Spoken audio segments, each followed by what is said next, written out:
My name is Jonathan Dambrot. I'm the CEO of a company called Prevalent Networks, and I'm excited to be speaking here today. I don't know how many people have had this experience of starting a business, but we just celebrated our 10-year anniversary as Prevalent in January, and my experience was pretty interesting because I went to my wife and I said, I want to start a company with a friend of mine, and we said, we left really good paying jobs. We said, we're going to go do this. And she said, well, how much money are you going to make? And I said, nothing.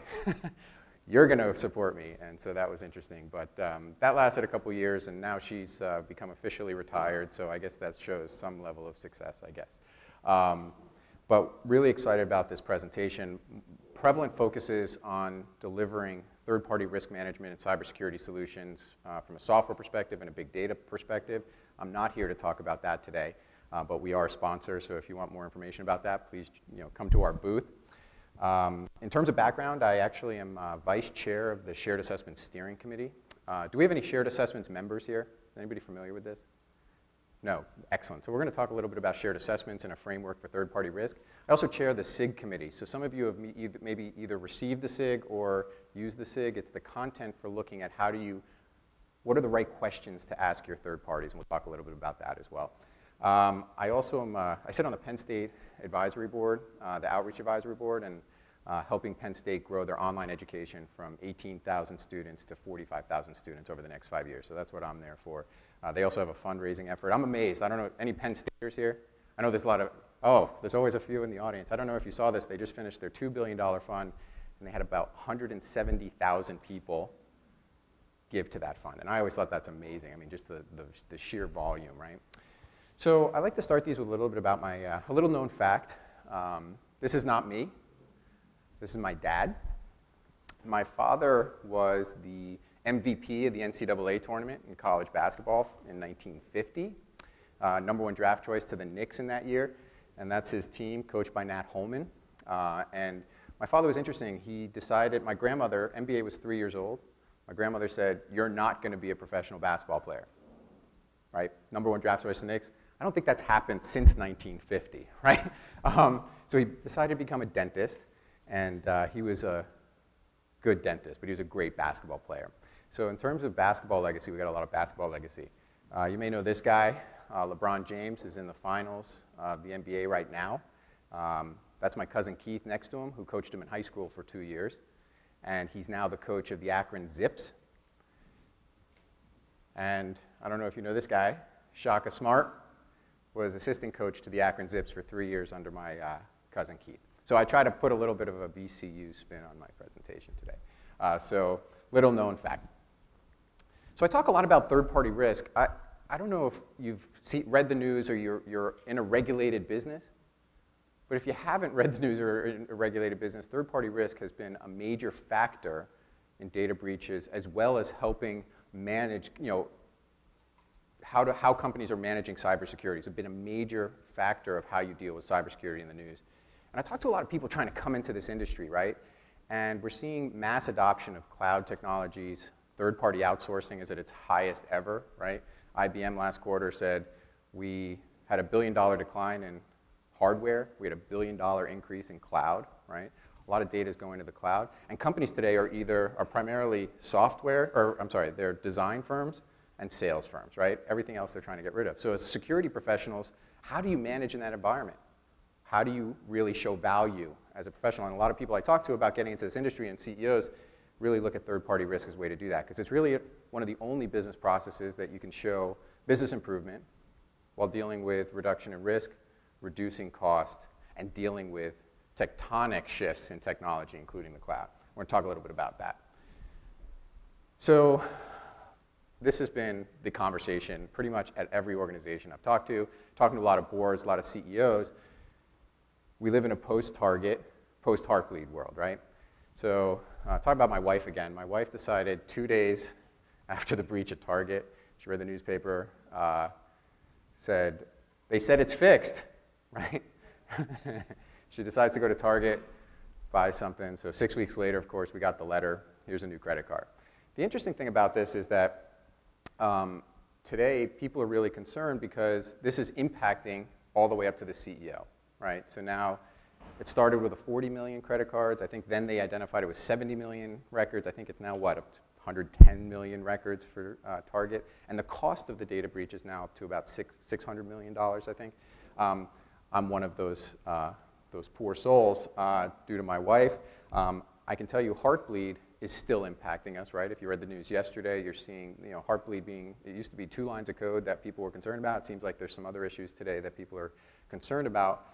And I was with a large insurance company, they have 80,000 vendors. This stopped their entire security program in its tracks. Everybody got told, we're going to go look at Heartbleed, right? I don't know if this was the same type of thing that you saw in your own organizations, but a few weeks ago, my wife decided to go to Michael's. I don't know what it is. She likes to shop at places where we're seeing major cybersecurity issues. But I wanted to announce something here today. Do you see the trend? I don't know. Have you seen the trend between these? Yeah, you're right. It's red logos. So I'm announcing it here today. Absolutely, yeah. It's major, major security risks with red logos. I'm actually really concerned about American Heart Association after Heartbleed. And all joking aside, right, this is obviously a joke. The reality is that when we're talking about third-party risk, it's not, and people trying to deal with this, it's not if, it's when, right? So when we're working with CEOs, it's really trying to deal with something that you know is inevitable. This is really a situation where managing this process, a lot of times, if you're trying to drive a CERT team, right, you have an incident, you can get your arms around it. Third party is a lot different, and we're going to talk about some of those challenges, but obviously kind of a tongue-in-cheek situation with the red logos. Please don't stop doing business with people with red logos. Total joke. So Symantec has actually identified this. I want to talk a little bit about the research. So Symantec's identified that last year was the year of the mega breach. I don't know if you've heard this or if you've read the Internet Security Threat Report. I kind of like that terminology. But the key points here are that we've had more than 8 breaches with 10 million or more records lost. This is going unabated, and we're continuing to see, obviously, a lot of the conversation at this conference has been around how do we manage this? How do we deal with this? How do we deal with this in our own companies? The issue is how do you deal with this at vendors and third parties? Some of the interesting statistics revolve around who's actually getting impacted, right? So when you look at healthcare, education, public sector accounted for 58% of all the data breaches. But when you look at those other organizations that are impacting the number of records lost, retail, software, and financial sectors are the ones that are impacting records lost the most, right? And when we start digging into the size of organization, this is where it becomes really relevant from a third-party perspective. So you have different organizations and different types of companies getting hacked, including retail, education, et cetera.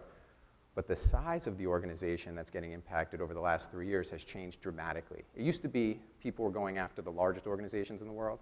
They're now going after the weakest link. They're going after smaller organizations, mid-sized organizations, and over the last 3 years, we've seen a massive shift in terms of what targets are being, what the targets look like. And so these are your vendors, right? In a lot of cases, I know some of you here are from extraordinarily large organizations, and surely you're still targets, right? People are going after you, but they're actually going after much smaller organizations that you do business with. And this becomes the real challenge in terms of how do you get security coverage. So the other part of this is from a regulatory perspective, from a third-party risk perspective. I sit at the Shared Assessment Steering Committee a lot, and around the table we look at each other and we go, we have never seen so much regulatory coverage around a topic than we've seen around third-party risk management. So anybody impacted by PCI? Anybody have PCI requirements? I see a lot of hands back there, so looks like 50, 60%, right? PCI 3.0 hit over the last 9 months. OCC, any large banks? Yeah, OCC. And I think there are a couple of people with the same, right? So I see a lot of hands going like twice. Or, OCC, CFPB, HIPAA Omnibus, all of these regulatory requirements have focused on third-party risk. You may be looking at NIST Cybersecurity framework, right? Have third-party risk requirements or as part of the framework. So when we look at all of this coverage, again, the last 9 months have been that's just been pouring on, right? So how do you get coverage around this? How do you manage this, especially as all of these regulatory tailwinds are hitting? And all of this is just hitting now, right? When I look at a lot of the people dealing with HIPAA omnibus, OCR is just starting to talk to organizations about how are they better managing third-party risk. And we'll talk about some of the third-party areas. So from a PCI perspective, there's 3 or 4 coverage areas. Section 12.8 and Section 12.9 are really the critical ones when it comes to third-party risk management. And so this really talks about having to have written agreements that identify who's responsible for third-party risk, making sure that your vendors sign up for their responsibilities, that they're managing PCI, and that they're doing that in a meaningful way, right? We also have the requirement that you actually have to perform due diligence. I'm going to talk about a case in a few minutes where we've been involved in a data breach with a cloud provider, an e-commerce platform provider, and who said they were PCI compliant. Unfortunately, the retailer didn't actually do what they needed to do as part of this requirement in doing their due diligence, which would have helped satisfy this requirement. But Section 12.8, 12.9. The other thing that you need to do on a regular basis is make sure that the vendor is actually signing up for what we're describing as the cardholder data environment, and there's a responsibility matrix as part of 3.0 that really is that organizations need to go through with their providers to make sure everybody understands who is responsible for what in PCI, right? So that's a relatively new requirement. And then come June of next year, there's going to be much more significance around PCI 3.0 with Section 12.9 in making sure that vendors proactively are telling you about what they're doing as part of that responsibility and that they're actually on the hook for that. When it comes to OCC, if you're a large bank, this is all that the banks have been talking about. And so OCC put guidance out there. They say it's not supposed to be prescriptive. You can go and do what you need to, what you feel is most appropriate.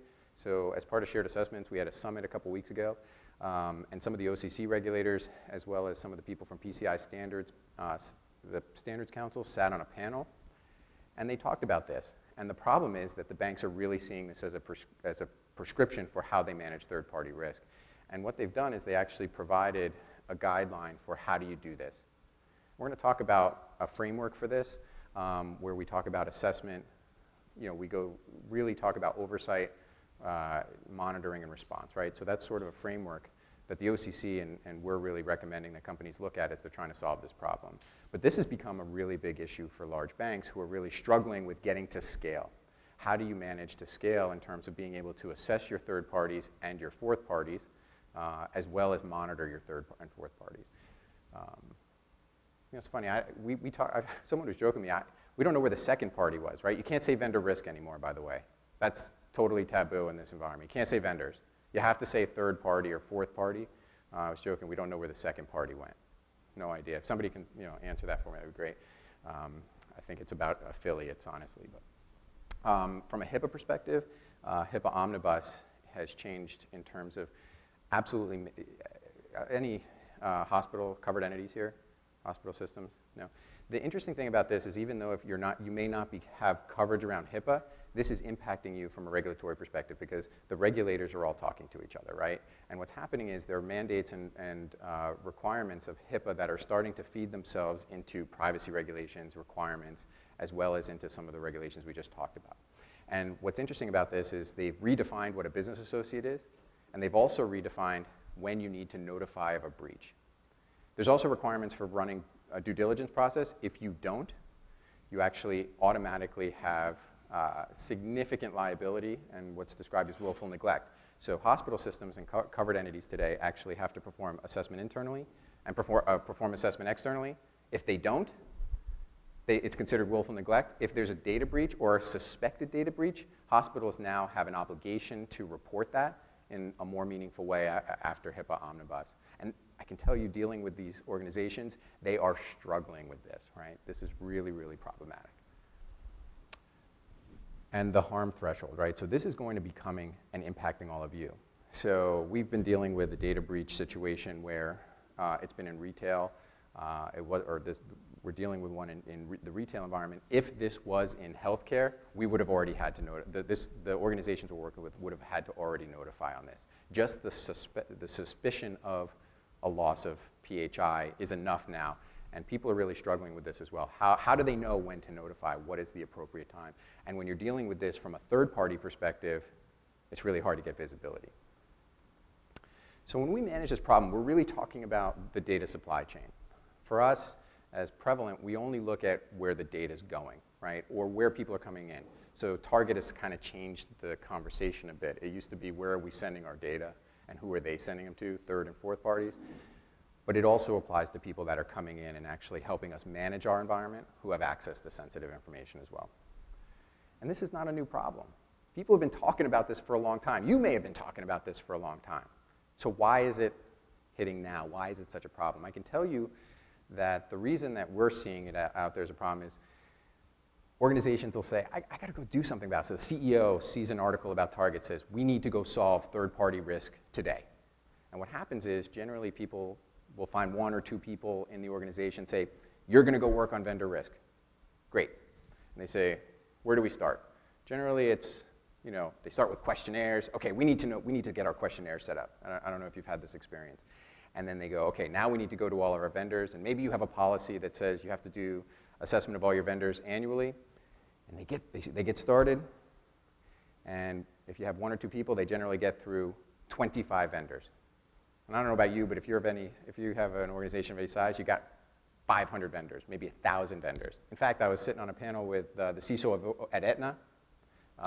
He thought he had 15 cloud providers. He set up basically a web filtering device looking at where data was going. He had a directory of cloud providers. How many do you think he had in his environment? He thought he had 15. Any guess? 50? 500. He thought he had 15 that he had authorized, he had 500. So a lot of times people get through these, and then the question becomes, your policies, you have to assess all of them, right? So do you go back to the 25 or 50 you just did, or do you go to the next 25 or 50? It's this vicious cycle that people are really struggling with. And that's really what's challenging people today. How do we get to scale? How do we manage this?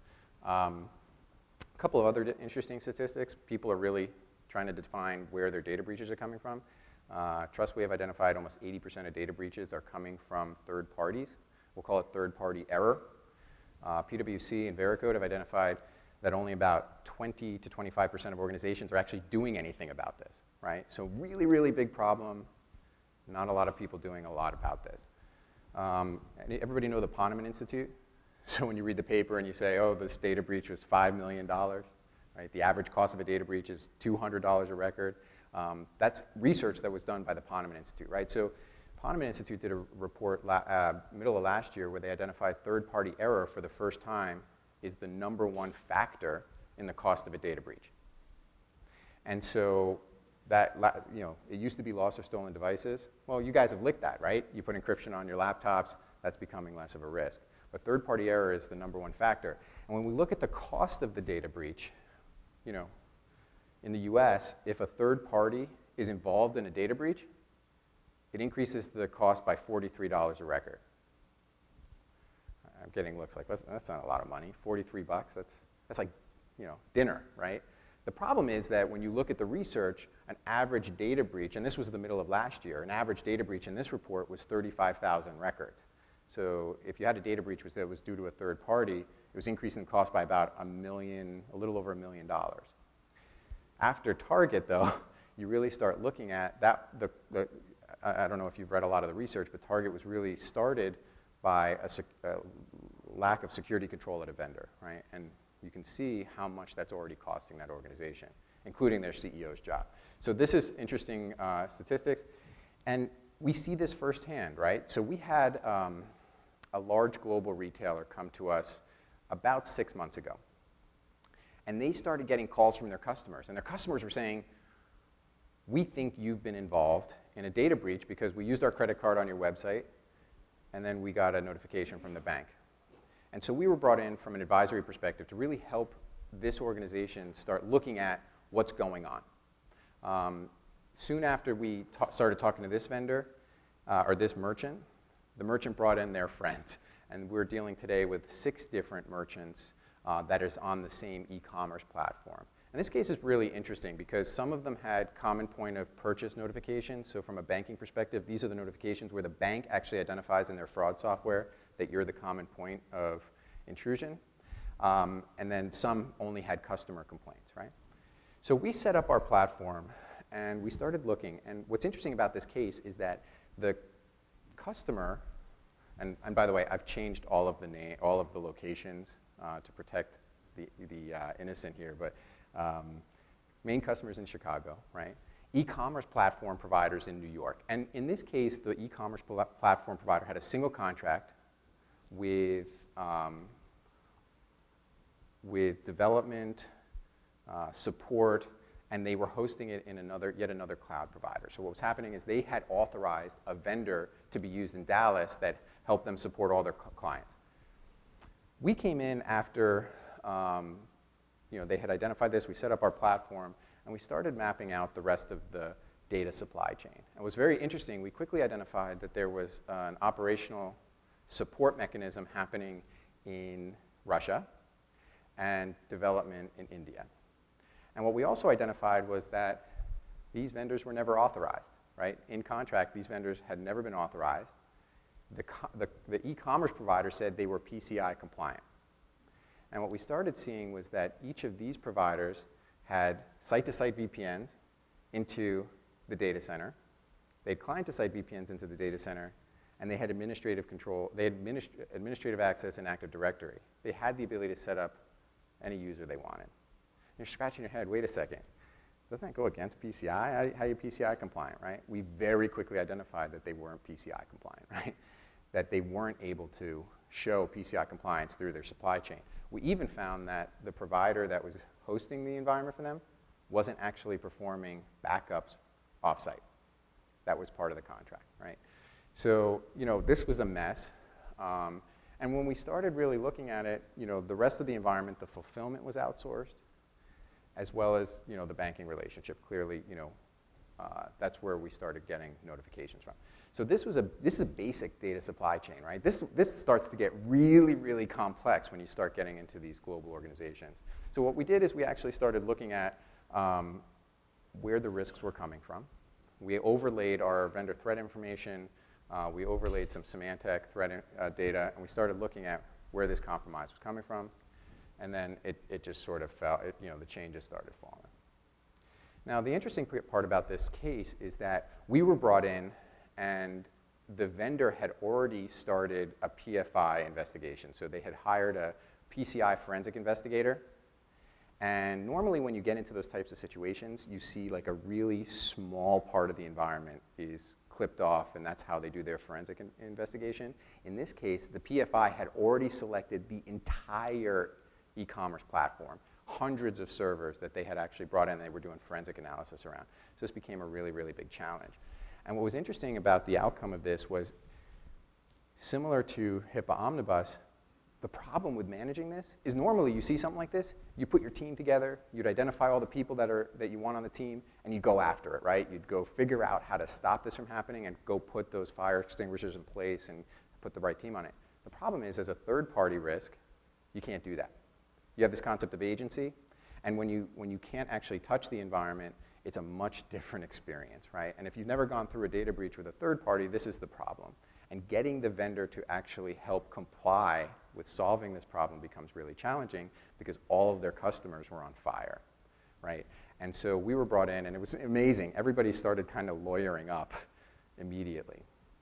And so at first it was a very technical conversation, and then it became a legal conversation because everybody thought they were going to get sued, right?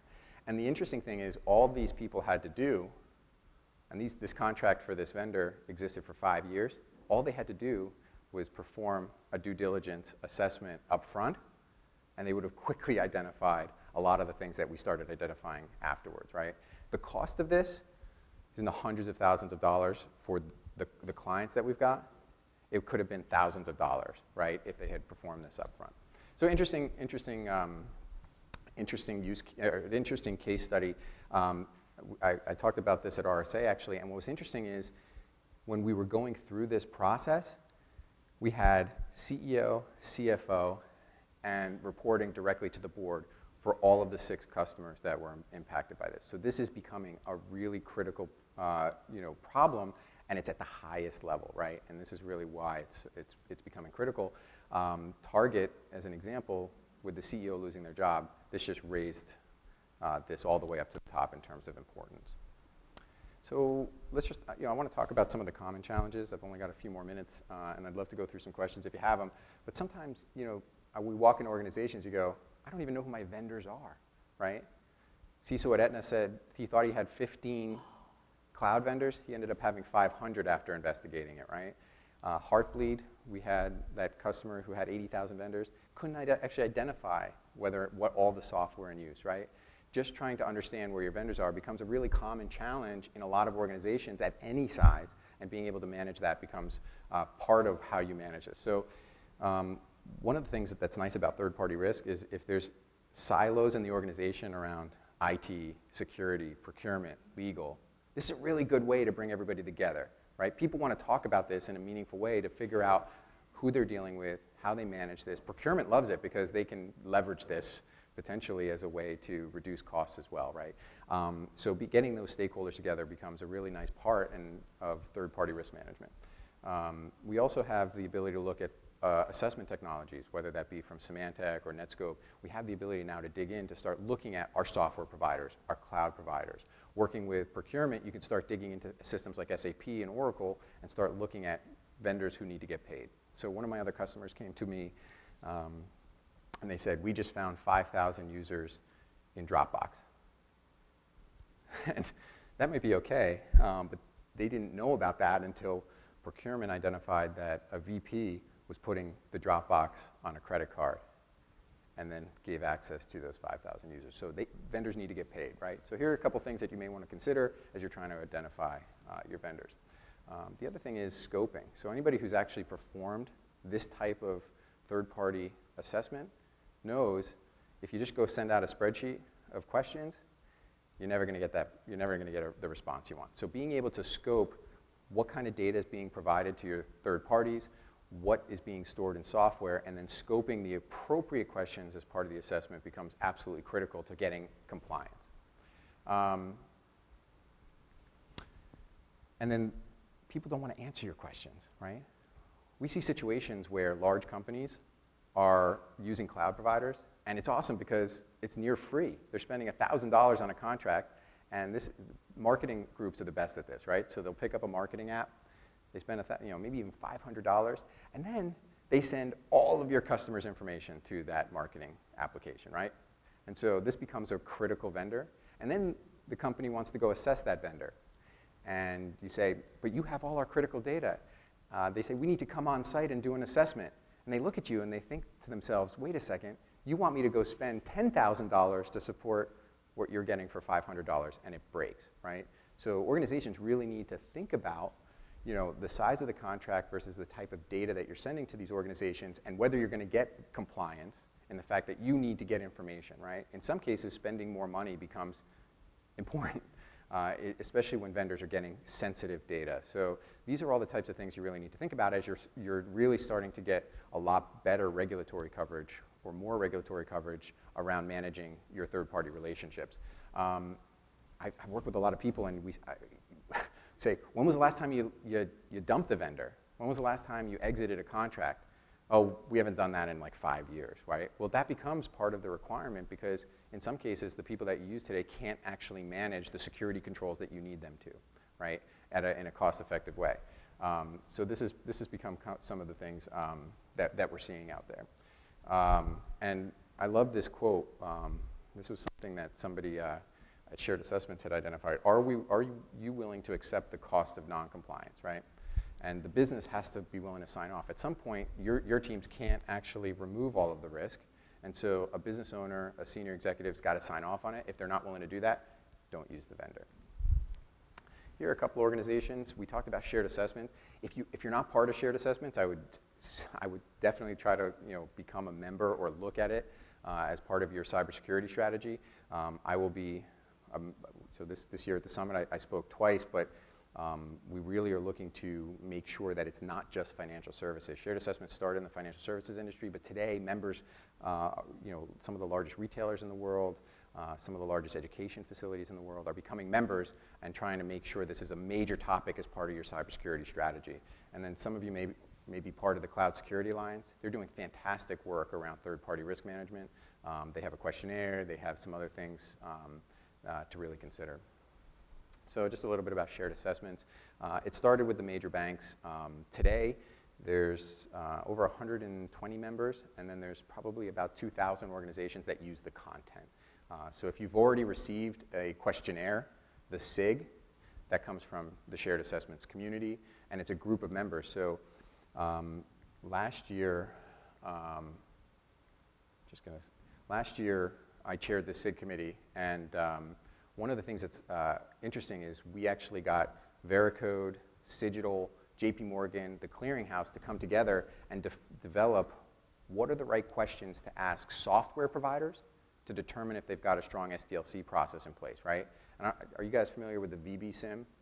I don't know if you're familiar with the VBSIM from Cigital, but it's a very in-depth approach of looking at the security and the maturity of your application providers. We said, we need to tone that down a little bit, and we need about 50, 60 questions that we can ask a third party about their practices to determine whether or not they're doing the right things. And that's what we developed last year with those organizations, and it's now part of the Shared Assessments Standardized Information Gathering Questionnaire, or the SIG. And so I would definitely take a look at that. Some of the service providers in this room may be getting these, so I'd love your feedback on that. We also map to the regulatory requirements that you may have. So ISO has become the standard that we primarily map around, but we also have PCI coverage, HIPAA coverage, and we've also, the members, as they bring more requirements in, it's all member developed. So things like application security, hardware security, cloud, mobile, are all part of the SIG today, and that's because of the membership itself. I don't know if any of you actually have gone on-site at your vendors. Did anybody here do on-site assessment? Yeah, so a number of people do on-site assessment. Well, if you've ever been involved in that, right? So you send a SIG, you send a questionnaire, you determine, gosh, that's a lot of risk. I should go on-site for my these are pretty high-risk vendors, and then you go, well, what do I do? The AUP, the agreed upon procedures, was set up in order to give you a framework and a guide in order to determine what you actually do when you go on-site to a vendor and how to evaluate them, right? A lot of people outsource their evaluations to some of the big four, like KPMG, et cetera. They know what this is about. KPMG sits on the steering committee, and you can ask them about using the AUP instead of some of the SOC reporting that you may get back otherwise. And this has become a really big part of some large banks' programs, and again, giving you that roadmap for on-site assessment. The last thing that we looked at from shared assessments, this is the last part about my last plug for shared assessments, is something called the Vendor Risk Management Maturity Model. I know, that one's a tough one. It's also called the VRMMM, right? So I like that a little better. I try to come up with really nice acronyms for everything that we do. I like this one, the VRMMM. And what the VRMMM does is, does anybody use CMMI as a maturity model? Have you heard of that? Yeah? So this is sort of like a CMMI model for looking at third-party vendor maturity. And it covers off on about 8 different domains, including governance, policy, what tools to use, how to budget. And it's really interesting because what we can do with this is we actually take this and we can look at where we are in terms of our maturity. We can benchmark our maturity. And then Protiviti just sent a report out last week, which actually had 450 companies where we can actually look at how mature we are and benchmark that against other organizations in our industry. We actually have taken this, and something that you may be interested in is something called the Vendor Risk Maturity Assessment. We actually use this to develop this, and we can come into your organization and start giving you guidance on how to look at third-party risk management. So this is the framework that we've developed. So it really revolves around assessment. How do you get to scale an assessment? And that really revolves, like we talked about, around the content, the policy, automation. How do you look at third-party oversight? And that really revolves around SLA management, contract management, et cetera, right? So these have become the really big topics. Are we actually getting performance? And then are they actually doing what we require from a security perspective? Monitoring has become also a major topic of all the regulatory coverage, and this is hard. I haven't really seen anybody doing this effectively. I talked to one customer, they're like, if we have a vendor, we're just going to send them a questionnaire every month. And that's how we're going to do monitoring. And it just doesn't work. So we've started developing models at Prevalent to help with how do you monitor those third-party relationships? How do you get those to scale? And how do you get response? And then as we talked about in that case, it's going to happen, right? third parties are going to get breached, third parties that have your data are going to get breached, and then how do you respond to it? It's a much different experience than driving your CERT team to manage manage a response. And so I really want you to think about are you prepared when your third party says, we had an incident? It's a much different experience than trying to deliver that yourself. From an application security perspective, I talked to a lot of people over the last day and a half around what are your challenges, and people are really focused on application security, whether it be internally or externally. Everybody's using different types of libraries that are developed externally. They're integrating that into their applications, or they're using off-the-shelf applications that they're integrating into their platforms, right? So here's a model that we developed for really looking at third-party applications from vendors and how to manage that. So the first thing is you got to ask the questions around whether they have a process. What's their process? And there's some tools out here that you can use to do that, and happy to talk through that later. We actually integrate with some providers, including Veracode. And the nice part about Veracode, anybody use Veracode? Have you ever heard of this? Yeah, Veracode's awesome, right? Because what you can do is you can actually look at doing static-based code analysis with binaries, right? And you can actually, they have a program for vendors where they can actually upload their binaries. They can show you potential flaws in software against the policy you define, and then you can upload that into, you can look at that and identify, do they meet my requirements against my policy? And then you can start getting a sense for whether you can use the application. And then lastly, integrating into our platform. I'm not here to necessarily pitch Prevalent, but it's really a waterfall effect of being able to identify how data is flowing through your data supply chain and the applications that are housing those. We solve this problem, as we talked about, in a couple of different ways. We have compliance assessment. That's what what you're asking the vendor, what they're providing. And a lot of times people go, we can't believe our vendors. We can't believe what they've provided. And that's why technical monitoring, being able to deliver against things like Veracode, Qualys, Fortify, being able to take those types of scan results and tie them to the assessment becomes critical. And then lastly, that monitoring component, looking at external information, whether it be financial information, operational risk, brand information, and tying that all together to get visibility. So that's kind of the framework that we put together for assessment, oversight, monitoring, and response. And here are the components that we see in a good program where you may, to get to scale, these are the things that you really need to start thinking about. A couple other recommendations. A lot of people try to do assessment after you've already signed a contract.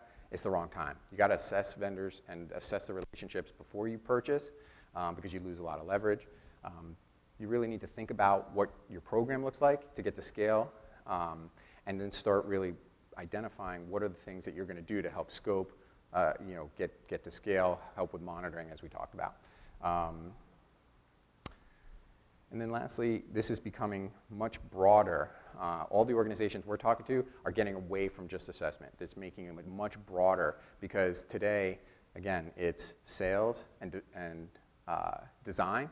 That's all organizations are looking to do today. Everything else gets outsourced. So thinking about how you remain relevant, and again, talking to a lot of people that are trying to get into our industry, thinking about how you remain relevant in that environment becomes critical. And I look at third-party risk as a really, really strong way to do that. And last, I had to integrate Shaka again.